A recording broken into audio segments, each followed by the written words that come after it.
This is Laura and Theresa with another episode of Ask Me Anything. This week's question is about teledentistry. Theresa, I know that you are an expert in teledentistry. Please share with us really what teledentistry is and how it can benefit our practice. Well, I've been using teledentistry before COVID. So a lot of people don't even have that on their radar that that was a thing. Now, since COVID, we are starting to utilize more offsite services. Telemedicine is really becoming more mainstream and people understand that terminology, but they're still trying to figure out how teledentistry works. How do you fix my teeth over the phone? It's a question I'm often asked. Typically, people think of teledentistry or telemedicine in terms of getting, I don't know. When I think of it, I didn't really think of it in the way you use it. For me, I thought of it as more the phone evaluation, more of a, go into a little more detail about what teledentistry is. So there's a couple different ways to do it.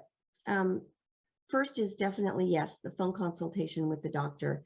And that's something that can be kind of a broad subject. So I'm just going to not really touch on it here, except to say there is a very strong opportunity for a doctor to have a discovery call with the patient to see if you're a good fit for each other before the patient's actually seen by you. So that's one way to do it. The way that is really advantageous for doctors, and these are the forward-thinking doctors that are doing this. Okay? If they have a Nomad, for example, that Nomad's portable. Okay? They have intraoral camera, that intraoral camera is portable. And they have someone, a hygienist or an assistant that actually is going out into the field. Let's say you have a patient that's disabled at home or bedridden, or someone going through chemo and they need treatment. We don't want to put them off for months and months and months until they can get into the practice. Many times that's why we haven't seen them. They can't physically get there. That doesn't mean they don't deserve good care. So why not have our team members go into their home, their facility, their apartment, wherever they are, and we can do the diagnostics, take the intraoral images, take the x-rays. All that gets uploaded and evaluated by the doctor. Doctor does that evaluation and puts a treatment plan together for hygiene. So we can do preventive, diagnostic, and non-surgical perio treatments on site if you're licensed to do so. That is an excellent way to not only keep our existing patients in the loop, it's an excellent way to drive new patients to the practice. Elaborate on that a little bit. Well, it's a great marketing tool because let's say, for example, you have a family of 5.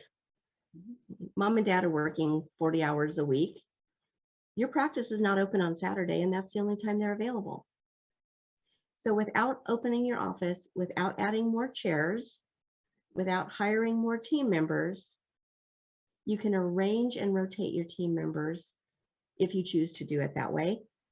And those team members go to where the patient is, get those x-rays done, get those prophies done. And if they need restorative treatment, then, they can maybe take a couple hours off work here or there to get some restorative. But they've had their entire preventive and diagnostic services done on a Saturday morning in their own home. I've done that many times with my teledentistry company, and I can't tell you what a practice builder that is, because I guarantee you, the very second we leave, their Facebook page is going to be blowing up with, oh my gosh, I just had my teeth cleaned in my house. How amazing. And it happens. So is this pretty rare? What are the percentages of doctors out there do you think are minuscule. It's very rare because I think it's still a new thing.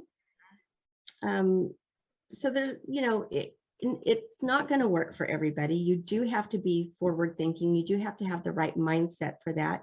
You have to have the right team members that are willing to go out into the community.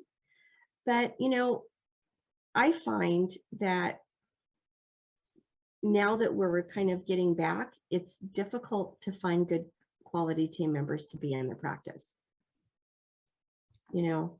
And so maybe, for example, you've lost your hygienist because they just don't want to come back 5 days a week.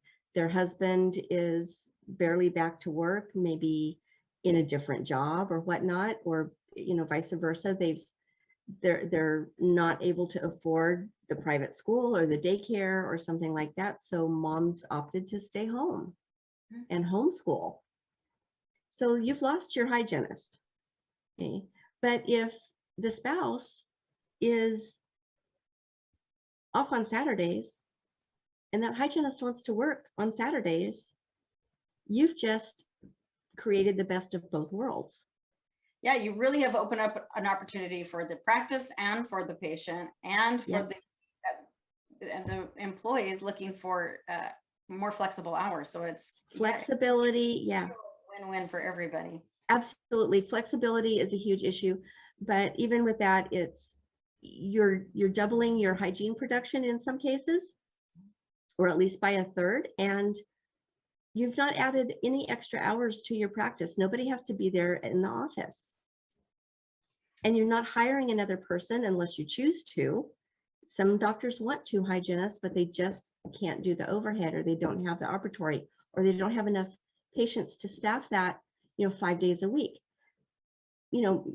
This doesn't have to be an every weekend thing. Sometimes it's evenings. It could be one Saturday a month and you're seeing 10 patients.